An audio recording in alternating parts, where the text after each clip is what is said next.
本日の動画は足の冷え、むくみ、そして全身の疲労感などの体調不良をお持ちの方、お役立ていただけると思います。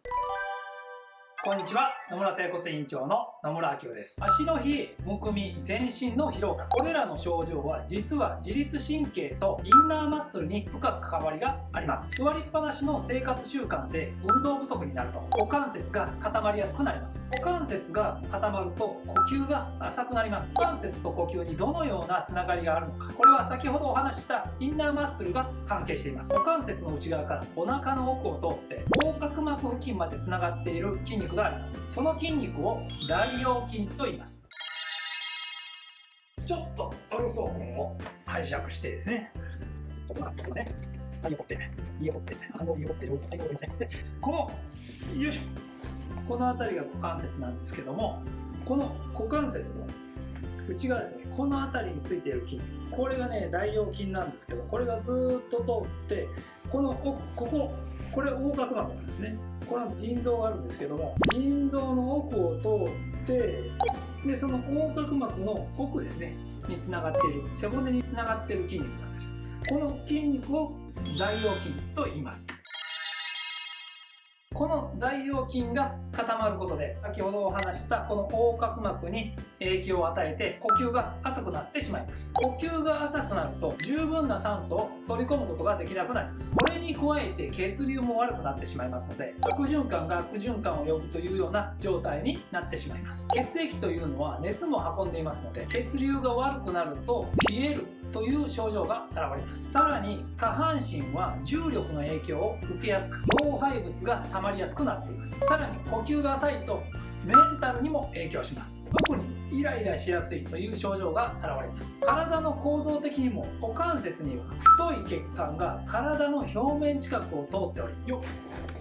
これですね、この血管ですね、結構この体の表面近くを通っています。そしてこの緑色のものがリンパなんですけども、このようにリンパの中継地点もたくさんあって、股関節が硬くなるとこのように様々な症状が出てきてしまいます。本日は股関節にアプローチすることで肺の動きを活発にし、呼吸を改善することで血行を良くし、下半身に溜まった老廃物を流して冷えやむくみ、疲労感を取り除き、さらにメンタルを体内からリフレッシュさせて気持ちも爽やかにする、そんな方法を紹介いたします。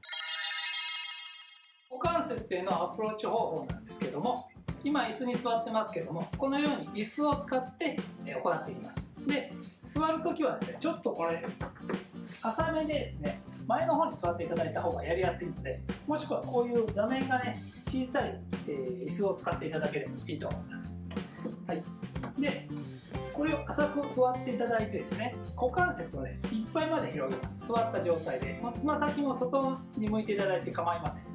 でその状態でこの膝の少し内側に手を当てていただいてですね、ぐーっとこの股関節を広げるような感じで軽くストレッチかけます。でいっぱいまでストレッチかかっている状態で、今度はこの肩を中に入れていきます。ぐーっといっぱいまで中に入れて、これで膝を押すような感じですね。でいっぱいまでいったらそこで3秒間止めます。で3秒経ったらゆっくり戻してリラックス、5秒間リラックスします。で5秒経ったら今度は反対ですね。反対の手でぐーっと肩を中に入れていきます。でいっぱいまでいったら3秒、はい、ゆっくり戻してリラックスします。で5秒リラックスしたらまた反対ですね。股関節をいっぱい広げた状態で反対の肩を入れていきます。ぐーっとでいっぱいまでいったら3秒間、はい、3秒経ったら戻ってリラックス5秒間で、5秒経ったら反対ですね、同じように。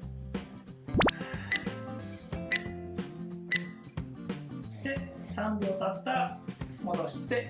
5秒休みます。はい、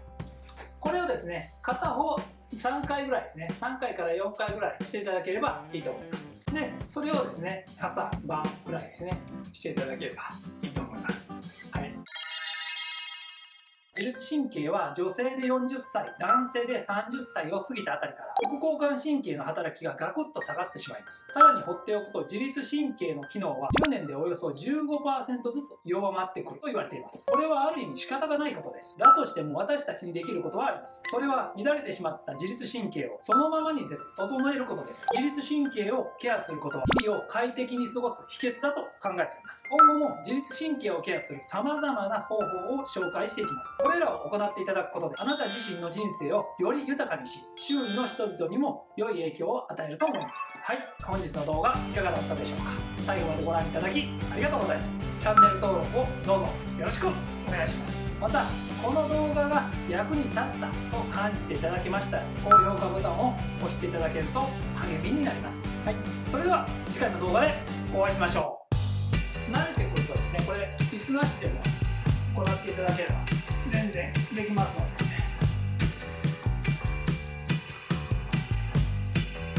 3秒間